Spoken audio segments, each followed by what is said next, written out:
Handicapper Steve here, handicapping the racing from Monmouth Park here on Sunday. It's the 14th of May, 2023. Gonna look at the ninth race from Monmouth, but before I get on to that, remember to please follow me on Twitter at HorseRacingKid5 for more selections for race courses around the world, and I mean around the world.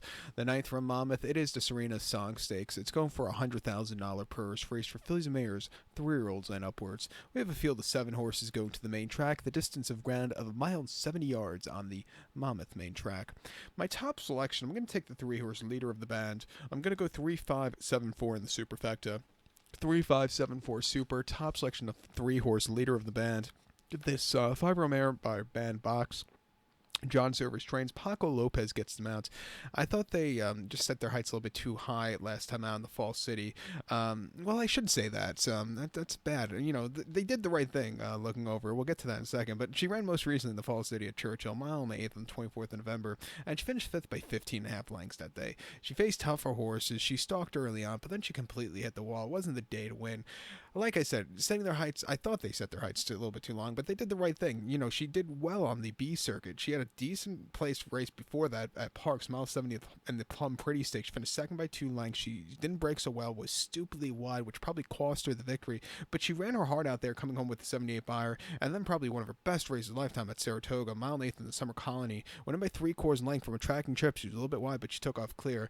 So, you know, she was doing well there on the B circuit. So going to the Fall City, you know, at first I thought, you know, you think not the best idea, but, you know, in reality, that's what they should have done. She just couldn't keep up in the Fall City, throw that race out. She's come back to Monmouth, where she's run very well in the past. I think she could get the trip to win. You know, she ran before the Saratoga race in the Molly Pitcher here at Monmouth on Haskell weekend over the mile 16th, where she finished second by 3 lengths there, and she just moved a little bit late, but it wasn't anything spectacular. Search Results really ran a terrific race there, and then in last year's Lady Secret here on the 11th of June over the mile 16th on the slop, winning by a head, coming from mid-pack. I thought it was a very good race there. Ran this race last year. It was run on Kentucky Derby weekend last year, and she finished 4th by 6 lengths that day, and she didn't break so well. She moved a little bit late, but, you know, Monmouth is a speed favoring track. You need to sit a little closer. If she could sit closer, she could definitely win. She's training well at Palm Meadows and here at Monmouth last week quite nicely.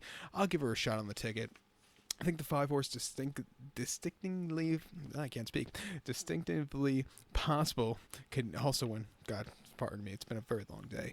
4-year-old Felipe Curlin, Chad Brown trains, Sammy Camacho gets the mount. Most recently, they ran the horse at Keeneland, mile 16th in the Lodge race, 110,000, and the horse went by 2 lengths. And coming from the back of the pack, she just, you know, she really took off clear.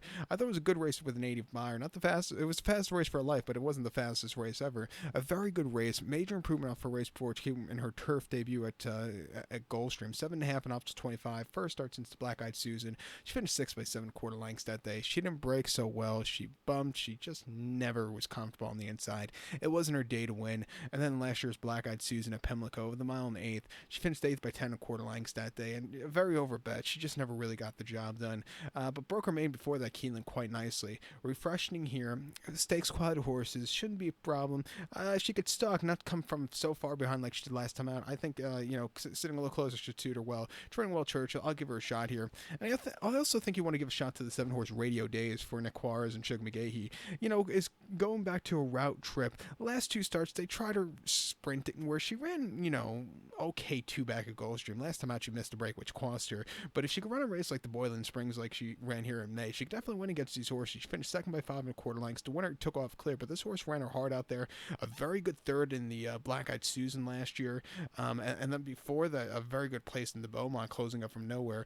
Wouldn't surprise me if this horse finds the winner's circle. 9-2, we'll use her on the ticket. But to recount my selection for the featured 9th race of Monmouth, a very wide open Serena Song. Gonna take the 3-horse leader of the band, 3-5-7-4 super, 3-5-7 in your multi-race. So good luck to all, and please follow me on Twitter at HorseRacingKid5. Good luck, everybody.